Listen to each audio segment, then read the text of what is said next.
The last passenger, the sun was falling behind the ruined towers of old Earth, and the spaceport was almost empty.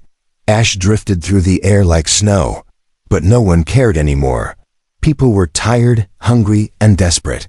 They waited at Gate 12, where the last cargo ship, Windspire, stood ready for departure. One seat was left, and everyone knew it. Yarek stood near the ramp of his freighter with arms crossed. He was a human, tall and strong, but his eyes showed pain and exhaustion. He had fought in 3 wars, lost 2 families, and now he just wanted silence. The ship was old but tough, patched together with stolen parts and stubborn hope. It didn't care who flew it, as long as someone did. A mother offered him her wedding ring. A soldier offered half his gear. A crying boy held out a puppy with trembling hands. Yarek said nothing. He looked at each one and shook his head. There was only one seat, and he hadn't chosen who deserved it yet. Then she stepped out of the shadows. She didn't run, didn't cry, didn't beg like the others. She walked slowly, calmly, as if the chaos around her didn't exist. She was tall and slim, with long white hair and skin that shimmered like polished stone. Her eyes were silver and bright, glowing faintly in the dim light of the ruined terminal. Yarek noticed how people moved back from her path. Someone whispered, "She's Zarati." Others looked away in fear or disgust. The name carried weight. The Zarati were aliens, once rulers of many star systems. Now, they were nearly extinct. Blamed for wars they didn't start and hunted for crimes they never committed. She stopped in front of Yarek and looked at him. Her voice was quiet but clear. "I need a seat," she said. Yarek raised an eyebrow. He looked at the long line behind her, dozens of desperate humans, and then back to the alien girl. "You picked the wrong ship," he replied. "I'm not in the mood for games." "I'm not playing," she said. "I can pay." Yarek's jaw tightened. "With what?" "Me," she answered. The crowd gasped. Some shouted in anger, others laughed cruelly. One man pushed forward and yelled, "You can't let her in. She's not even human." But the alien girl didn't move, didn't speak. She just looked at Yarek, calm and unafraid. There was no shame in her eyes, no fear. Only something deep, older than guilt, older than pride. Yarek's hands curled into fists. He didn't like this. Didn't like being the judge, but he also knew what it felt like to be left behind, forgotten, hunted. The galaxy was cruel to the weak, and even crueler to the different. "What's your name?" he asked. "Vila," she said. He paused, then pointed to the ramp. "Get in." The man behind her shouted louder, "No, you let her in. I swear." But he never finished the sentence. Yarek pulled out his blaster and aimed it without blinking. The crowd froze. "No one moves," he said. "No one speaks." Vila walked past him and up the ramp. Silent as a shadow, the ramp closed behind her with a heavy clang. The crowd remained still as the engines began to hum. Yarek didn't look back as he boarded. He felt the weight of 100 angry eyes. But he didn't care. The Windspire lifted off from the ruined runway just as explosions echoed from the west.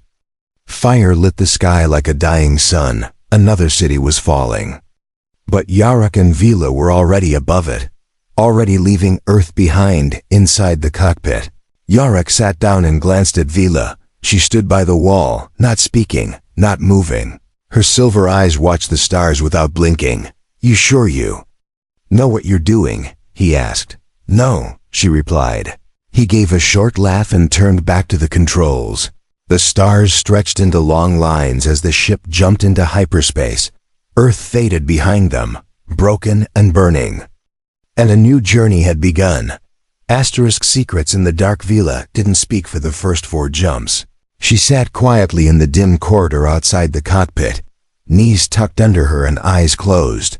Yarek watched her from time to time, wondering why. He'd let her on board. He didn't trust aliens, especially Zarati. They were known for their riddles, their silence, and their strange powers. The Windspire floated through black space like a ghost. Every few hours, Yarek adjusted the nav systems manually. The autopilot was broken, like most things on the ship. Still, He kept it flying. Barely food was low, water lower, and the life support system needed repairs. Yarok had planned to travel alone. Just enough supplies to reach a colony on Lyra 9. Now he had a guest, one who had brought no supplies, no weapons, no luggage. Only her name. On the 5th night, the lights flickered. The engines gave a small groan and then fell silent for a breath. Yarok tapped the console hard, cursed, and hit it again. The hum returned, weak but alive. "You fly a broken ship." Vila's voice came from the hallway. Yarok turned, surprised. She was standing behind him, hair glowing faintly in the dim light, her face calm, unreadable. "Better than nothing," Yarok said. "Unless you know how to fix it." Vila stepped closer, her bare feet silent on the metal floor. "I know how ships work. My people built fleets before your kind left their own moon." Yarok stood, gestured to the control panel. "Then prove it." She moved with grace, fingers sliding over the old controls. She didn't hesitate, didn't ask questions. After a few seconds, the hum of the engine smoothed out, the lights stopped flickering, and the air smelled less like rust and more like ozone. He raised an eyebrow. "You've been on ships before." She nodded. "I was born on one." That was the first real piece of truth she gave him, and he realized she wasn't just a passenger. She was running. But not just from Earth, something bigger, something older. Later that night, Yarok couldn't sleep. The stars outside felt cold, and his gut told him trouble was coming. He walked to the cargo bay and found Vila there, sitting on an old crate, her arms wrapped around her knees. "You want to tell me why they were scared of you?" he asked. Vila didn't answer at first. Her eyes were on the stars through the small viewport. Her voice was soft when it came. "My people once ruled this spiral edge," she said. "We were not kind." Yarok leaned against the wall, arms crossed. "And you?" "I was a weapon," she said, "created by a council that no longer exists. Trained to serve, to destroy, to obey." Yarok didn't respond. He didn't know what to say. He'd fought in wars, killed for orders, but he wasn't made for it. Not in the way she described. "Why run?" he asked. "You could have stayed hidden on Earth." She looked at him then, and for the first time, there was pain in her expression. "I didn't run from Earth," she said. "I ran from what's chasing me." That sentence froze the blood in his veins. He straightened, alert. "What's chasing you?" Vila stood slowly, her glowing eyes locked onto his. "Another weapon," she said. "One they never turned off." A low alarm chirped on the console behind them. Yarok ran to check it. A ship had appeared, no signal, no beacon, just pure silent presence. It was moving fast, and it wasn't broadcasting peace. "Looks like you brought company," Yarok muttered. Vila stepped beside him, her face pale. "We have one jump left before we reach Lyra 9, she said. "If we don't make it now, they'll catch us." "Then let's move," he snapped. He dropped into the pilot's seat and started charging the jump drive. But the hostile ship was closing fast. Its energy signature was massive. Not just military experimental, deadly, wrong. "What are they?" Yarok asked. "They were made after me," she whispered. "But better." The jump engine screamed. The ship shook. Lights flickered. Warning beeps echoed in the cabin. Then space ripped open in front of them. The Windspire dove into the void and vanished. Behind them, the Hunter followed. The thing that followed the moment the Windspire dropped out of hyperspace near Lyra 9. The stars looked different, like they had been burned behind a curtain of ice. Yarok felt it in his chest, a pressure, like cold fingers gripping his heart. Vila opened her eyes before he even spoke, her breath shaky, her face still. "It followed," she said.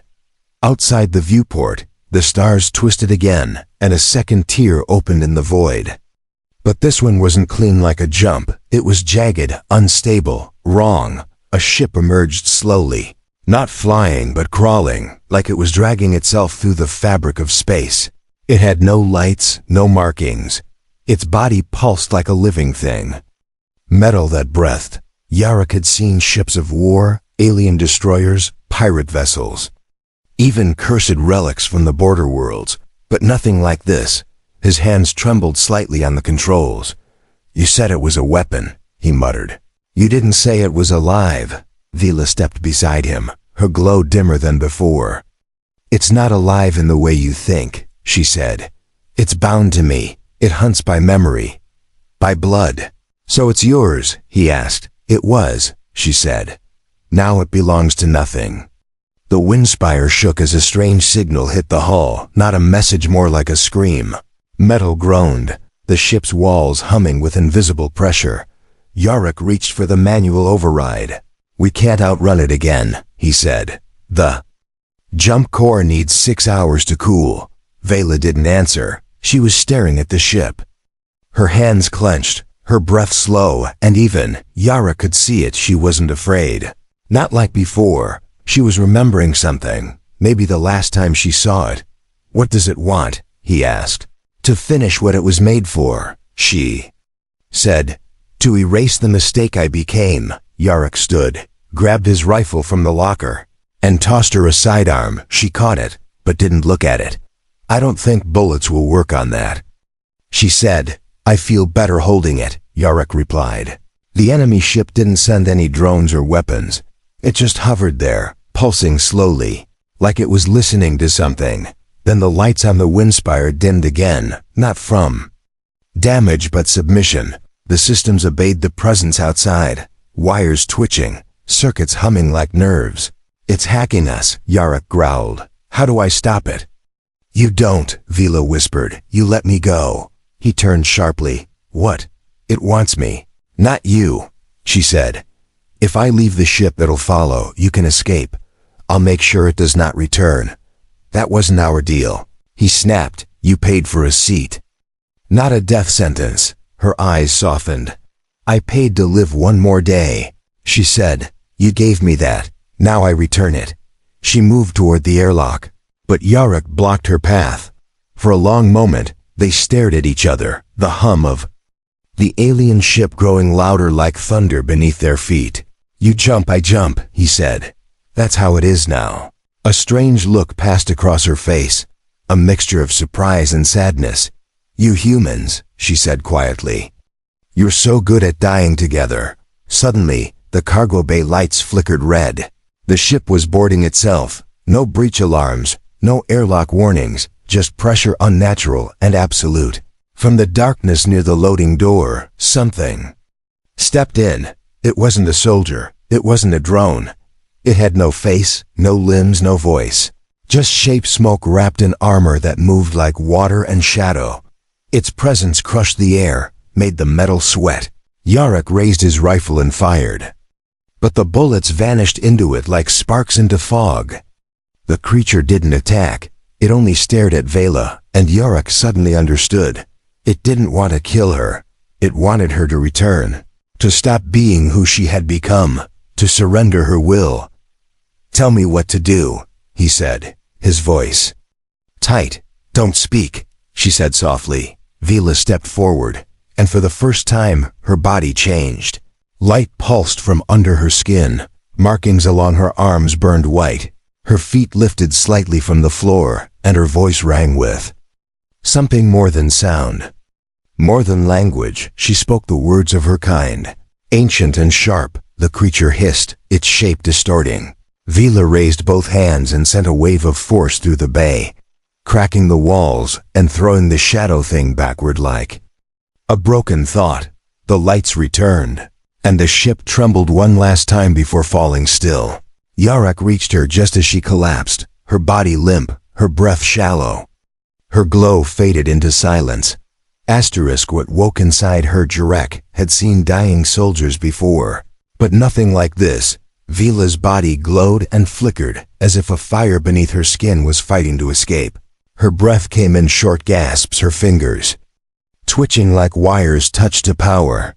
Yarick grabbed the medical stim from the wall and knelt beside her, but she shook her head slowly.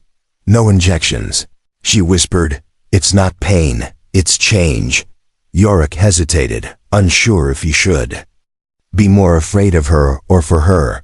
Whatever she had done to the creature had drained her, broken something inside her, or unlocked something far worse. She wasn't bleeding, but her body moved with unnatural rhythm, like two pulses fighting inside one form. Then she looked at him, and her eyes were no longer silver, they were white, glowing deep. "You need to take me to the surface," she said. Yarok frowned. "Surface of what?" "Lyra 9, she replied. "The forest moon." "That place is restricted," he muttered. "Quarantined since the Spore Wars, no colonies left down there." "There's something buried under the forest," she said. "A vault, my kind hid it long ago, I need it now." Yarok didn't like it, not one bit, but he also knew better than to ignore someone who just threw a shadow being across a cargo bay without touching it. He stood, moved to the controls, and angled the windspire toward the moon. Its green clouds and broken treetops swirled below like a toxic sea. Waiting, the ship landed in silence near an ancient crater. Trees surrounded them, tall and twisted, glowing with faint bioluminescence. The planet smelled like metal and rot. Vela stepped out first, her feet touching the ground like she belonged to it. Yarok followed, rifle ready, unsure what he was guarding against, hostile wildlife or her. "Why here?" he asked. "Because this is where I stopped being what they made me," she said. "And if I go back, I might find a way to stop what's coming." They moved through the forest quickly, Vela guiding without hesitation. Roots shifted beneath their boots like veins in soil. Once, a cluster of glowing spores drifted from a tree and brushed against Yarok's face. Burning cold, Vela reached out and spoke a word in her strange tongue. The spores recoiled and vanished into the bark. "You can talk to this place," Yarok whispered. "No," she said, "but it remembers my kind." At the heart of the crater they found it. A stone vault buried into the earth, circular, ancient, and humming with locked energy. Vela knelt beside it and placed both hands on the surface. She closed her eyes and began to chant, not words, not language, but something older, something that vibrated the bones.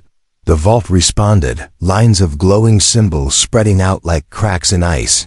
The stone groaned and split open, revealing a chamber full of pale blue light. Inside, floating mid-air, was a crystal shard the size of a heart, pulsing gently, slowly. "What is it?" Yarok asked, voice low. "The last of me," she said, "before they turned me into what I became." She reached for the crystal, and as her hand touched it, her body surged with power. Yarok fell back as the light consumed her, wind roaring through the trees. When it stopped, Vela was standing taller, her markings glowing across her entire body. Her voice sounded distant when she spoke. "It remembered me, it returned what they took." But then the forest trembled again, not from her power, but something else. A ship broke through the clouds above, black and silent. It hovered above them with no sound, just presence, like gravity made real. "They found me," Vela said, her voice sharper. "And now they know I remember who I was." Yarok raised his rifle again, but his hands were shaking. He could feel it. The thing in the sky wasn't just a hunter anymore. It was afraid, not of him, but of her. "You woke something they tried to bury," he said. "I woke myself," she replied. The sky darkened. The ship above began to glow at its center. Weapons were charging, but Vela didn't flinch.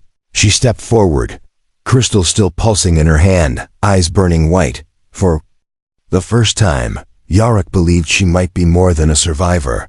She might be the only one who could fight them back. Vela unleashed. The sky opened like a wound.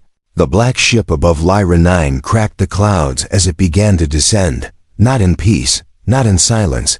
Its weight pulled at the ground, shaking trees, splitting rock, disturbing even the air. Yarok backed away as the hull shimmered with weapons ready to fire, his voice sharp with panic. "We need to move. That thing's preparing to level this entire crater." Vela didn't move.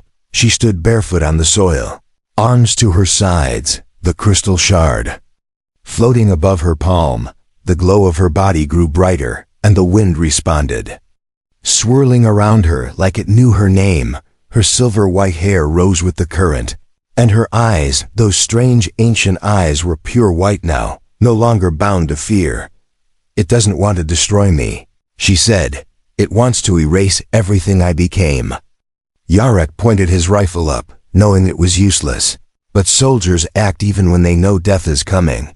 He fired 3 shots into the sky. Not to hit, but to shout back. The beam struck the underside of the alien ship and vanished like sparks in deep water. The vessel responded immediately. A lance of energy fired down, tearing through the trees and punching a hole into the ground where Vila had stood just seconds earlier. But she wasn't there anymore. She had flown through the air, leaving behind a trail of pure white light. She moved like a living star, her hands glowing brighter than plasma. Yarek watched in awe as she struck the ship midair. The hull rippled like a living thing, hissing, bending, screaming without sound. She slammed her hand into the metal, and the crystal flashed. For a second, the ship froze, every light inside flickering like a dying heartbeat. Inside the windspire, systems screamed warnings. Yarek could feel the pressure building. The planet didn't want this fight, and it was responding. Vines began growing unnaturally fast around the crater, glowing with strange green veins. The air felt thick, electric, alive with ancient memory. "Vila," he shouted through the comms. "The planet's reacting. You're waking something deeper." Her voice came back, layered with something more than words. It wasn't just her anymore. The crystal had unlocked the first version of her, the original, unaltered being the Zerati had created before she was made into a weapon. "I'm not alone anymore," she said. "It remembers who I was. It remembers what they did." She drove her hand through the enemy ship's core, and the metal groaned, not breaking but resisting. Something pushed back. Dark tendrils of energy surged from the vessel and wrapped around her. They tried to pull her in, not kill her, consume her. Yarek's heart pounded as he watched her form flicker between light and shadow. "Don't let it take you," he muttered, powerless on the ground. But Vela began to speak. Not in Zerati words this time, but in something even older.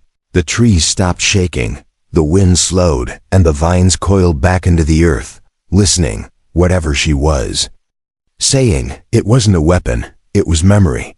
She was reminding the planet and everything on it who she had once been.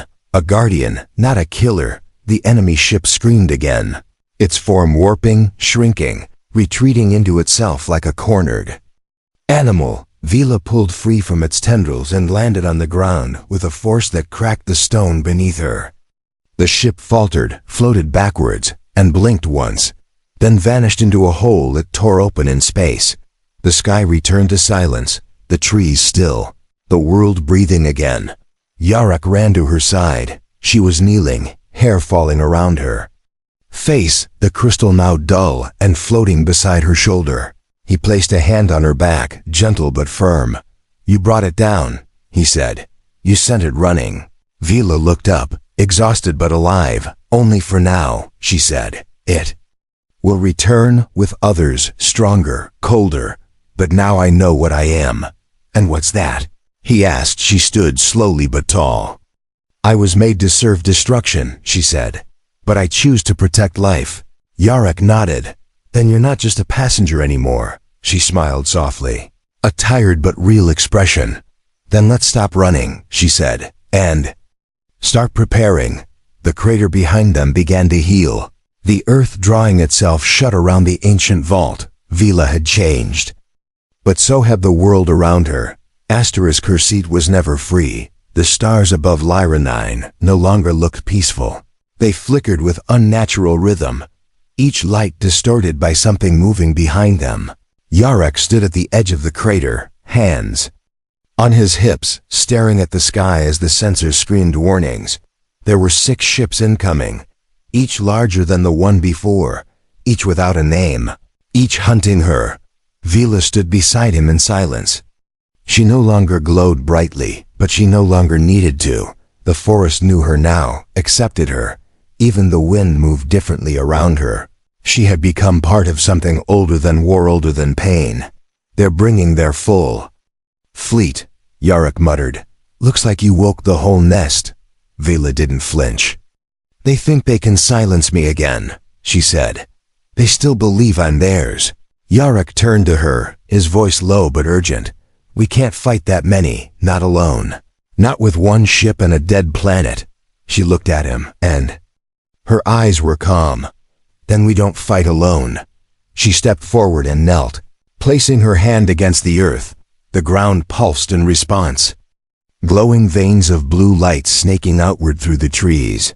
Something beneath the planet stirred slowly, patiently, as if waking from deep sleep. What are you doing? He asked. Calling what was buried, she said. The Zerati did. Not only leave weapons behind, they left guardians. Protectors, ones who remember balance. Far below the surface, the mountain rumbled, and then, like a dream rising from stone, shapes emerged from the forest edge, tall beings of crystal and bark, ancient machines fused with biology. They moved slowly but with purpose, their eyes glowing like moons, their bodies humming with power. Yarok stared in disbelief. What are they? Parts of me, she whispered. Or maybe I'm part of them.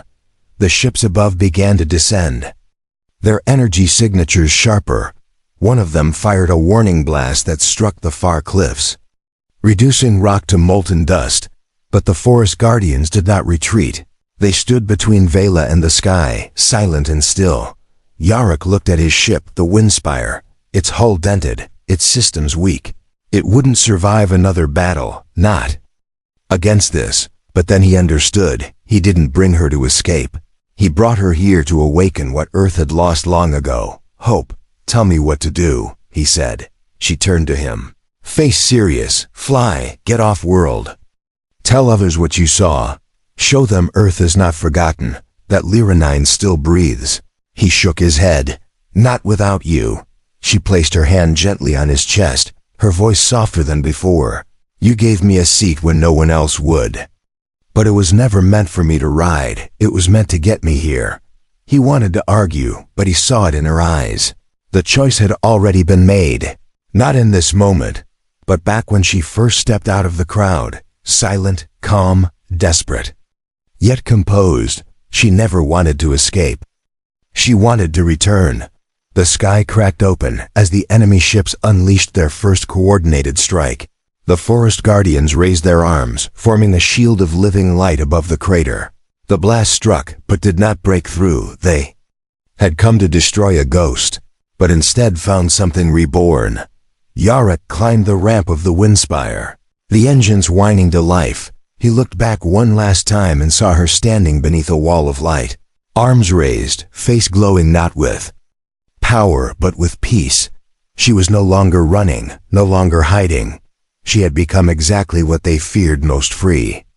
The ship lifted off as the battle erupted below. Energy lanced through the sky.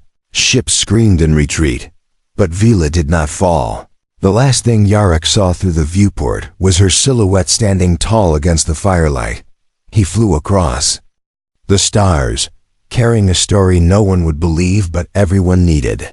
A story not about a girl who begged for a seat, but about one who earned her place in history. Her name echoed across the stars. 2 solar weeks had passed since the Windspire escaped Lyra 9. Yarok had not slept much, not because of fear, but because of memory. Every time he closed his eyes, he saw her standing under the falling sky, not broken, not weak, but radiant, unshaken, chosen by the very ground she stood upon. He had broadcast her story across every safe frequency he could find. Some laughed, some ignored him, others tried to track the signal and shut it down. But then the recordings leaked, the footage of a glowing girl raising a wall of light against 6 unstoppable ships spread like wildfire. They called her many names: Ghost of Lyra, the White Flame, the Forgotten Queen. But Yarok knew the truth. Her name was Vila, and he had given her one seat. That seat changed everything. News came slowly from the outer systems. A scout ship returned with damage reports from Lyra 9, the surface of the forest. Moon had changed. The radiation storms were gone. The air was breathable again. And where once a dead crater sat, now stood a tower of light pulsing with steady rhythm. Something was alive down there. Something ancient, something powerful. But it did not attack, did not move beyond the forest. It only watched the stars, waiting. Many wanted to claim the planet again. Mining guilds, mercenary kings, planetary governments. But none of them landed. Every drone they sent returned fried. Every probe melted in the atmosphere. Something or someone was guarding the moon now. Yarek stayed on a small colony station near Proxima Relay. He repaired the windspire, piece by piece. Alone but never truly alone. People recognized him now. Not for war, not for battle, but because he had been the one who carried her. The one who saw worth in a girl no one else dared to trust. One evening, while refueling, a child approached. She was small, maybe 7, with blue skin and wide eyes. She pointed at the emblem on his coat, a silver star carved like a flame. "Is it true?" she asked. "Were you really there when she rose?" Yarek knelt down, tired but smiling. "Yeah," he said. "And I almost didn't let her in." Girl frowned. "Why not?" "Because she was different," he said, "and I was afraid. But you helped her." The girl said, proud. "No," Yarek whispered. "She helped me." He stood and walked back to the ship inside. He sat in the cockpit and stared at the empty second seat beside him. The seat she had taken once. The seat that was never meant for comfort or escape. That seat had carried something sacred, a second chance. Not just for her, but for all of them. The stars outside blinked, and then the coms lit up. A signal pulsed through coded. Old, but familiar. Yarek leaned forward. Eyes wide, breath held. The voice was faint, laced with static and layered with echoes. But he heard her. "I remember your kindness," it said. "The galaxy will too." Yarek closed his eyes, heart thudding. He didn't answer, didn't need to. Her message was not for him alone. It was for all the worlds that had forgotten what. It meant to show mercy. She had become more than myth, more than weapon, more than alien.